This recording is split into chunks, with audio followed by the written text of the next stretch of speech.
Welcome back to my channel Kataria English academy. प्यारे बच्चों, आपका जो अपकमिंग एग्जाम्स है साइंस का, उसके लिए मैंने पार्ट 1 में 10 क्वेश्चन आपको बताया था जो आपके एग्जाम में आने वाले हैं। और इस पार्ट सेकंड वीडियो में मैं 10 क्वेश्चन और लेके आया हूँ जो आपके एग्जाम में आने वाले हैं। तो उन क्वेश्चनों को आपको ध्यान से पढ़ना है, याद करना है और अच्छे से लिखना है। तो चलिए मैं आपको लेकर चलता हूँ क्वेश्चंस पे जो आपके एग्जाम में आने वाले हैं। और यदि आप मेरे चैनल पर नए हैं तो चैनल को लाइक कीजिए, सब्सक्राइब कीजिए और साथ ही साथ मेरे इस वीडियोज़ को आपको जो अच्छे लग रहे हैं इसको आप शेयर भी कीजिए। चलिए अब उन क्वेश्चन को देखते हैं जो आपके एग्जाम में आने वाले हैं। तो आते हैं बच्चों उन क्वेश्चन पे जो आपके अपकमिंग एग्जाम्स में आने वाले हैं। और सबसे पहले मैं क्वेश्चन लेकर आया हूँ आपके रिफ्लेक्शन एंड रिफ्लेक्शन वाले चैप्टर से। इसमें कुछ क्वेश्चंस ऐसे आते हैं जैसे कि समतल दर्पण पर बने प्रतिबिंब के गुण। इसमें आपको समतल दर्पण और दूसरे जो दर्पण है उन पर बनने वाले दर्पण जो प्रकृति है, उनकी जो इमेज है, उनमें फोकस दूरियाँ वो कैसे बनते हैं, सीधे बनते हैं, आभासी बनते हैं, प्रतिबिंब का साइज छोटा होता है, बड़ा होता है, या फोकस दूरी से कम होते हैं, फोकस दूरी के बीच होते हैं, केंद्र के आसपास होते हैं। तो इस प्रकार के क्वेश्चन आपसे इस वाले चैप्टर से पूछे जाएंगे। सेकंड क्वेश्चन जो आएगा आपका, गुरु क्या होता है, वक्र का केंद्र क्या होता है, वक्र का त्रिज्या, मुख्य अक्ष, मुख्य फोकस या दर्पण सूत्र लिखिए। इनमें से किसी एक टॉपिक की आपसे डेफिनेशन पूछी जाएगी, या तो ये ऑब्जेक्टिव टाइप में आएंगे या फिर ये आपके एमसीक्यूज में आएंगे बेटा। ठीक है, एमसीक्यूज में आएंगे, ऑब्जेक्टिव टाइप में आएंगे, दोनों एक ही होते हैं, लेकिन ये आपसे एक एक नंबर में आपसे इनकी डेफिनेशन भी पूछी जा सकती है। और साथ साथ दर्पण सूत्र के फॉर्मूले के आधार पर कुछ क्वेश्चंस भी आते हैं, उनके आधार पे भी कुछ क्वेश्चन पूछे जाएंगे। और दर्पण सूत्र होता है हमारा 1/v plus 1/u is equal to 1/f। या इस प्रकार से बता सकते हैं कि जैसे एक सवाल मैं आपके पास लेके आया हूँ। सवाल है आपका कि किसी कार में पीछे का दृश्य देखने के लिए उपयोग होने वाले उत्तल दर्पण की त्रिज्या 1 मीटर है, और यदि इस गाड़ी के पीछे एक दूसरी बस जो इस गाड़ी से 5 मीटर दूर है तो इसकी फोकस दूरी और प्रतिबिंब का आकार या साइज, इस प्रकार क्वेश्चन भी आपसे पूछा जाएगा।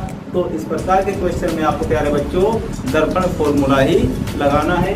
नेक्स्ट क्वेश्चन पे आते हैं, अवतल दर्पण के मुख्य फोकस की परिभाषा क्या होती है। अवतल दर्पण के मुख्य फोकस की परिभाषा आपको याद करनी है। उत्तल दर्पण के फोकस की अब जो परिभाषा है वो आपको याद रखनी है।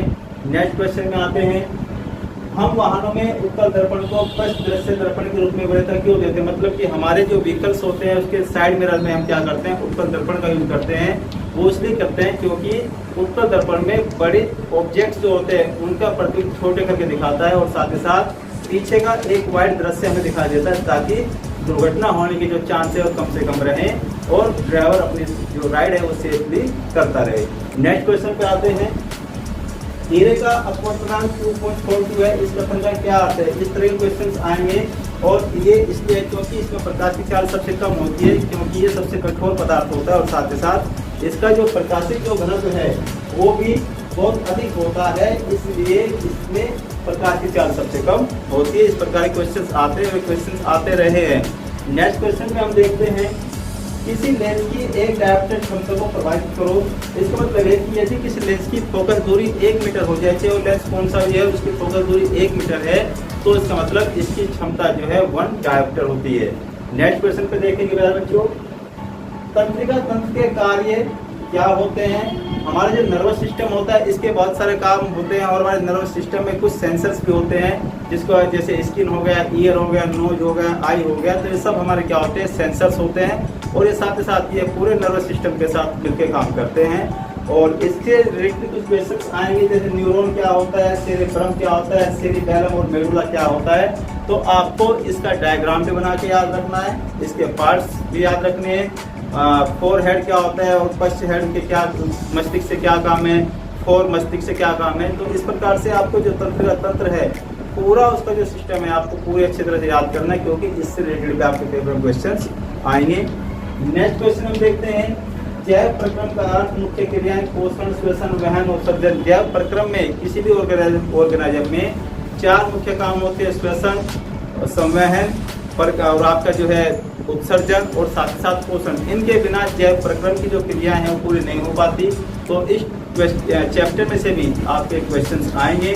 और नेक्स्ट क्वेश्चन हम देखते हैं, अब मेन चैप्टर क्या होता है, ये आपका रंग बिरंग के संसार वाले चैप्टर में से कुछ क्वेश्चन है। आपको मानव नेत्र की पूरी जो संरचना है, पूरे जो उसके काम है वो आपको याद करने हैं। और मानव नेत्र कभी कभी बनाने के लिए भी आ जाता है, उसके पार्ट्स के आपको नाम लिखने हैं।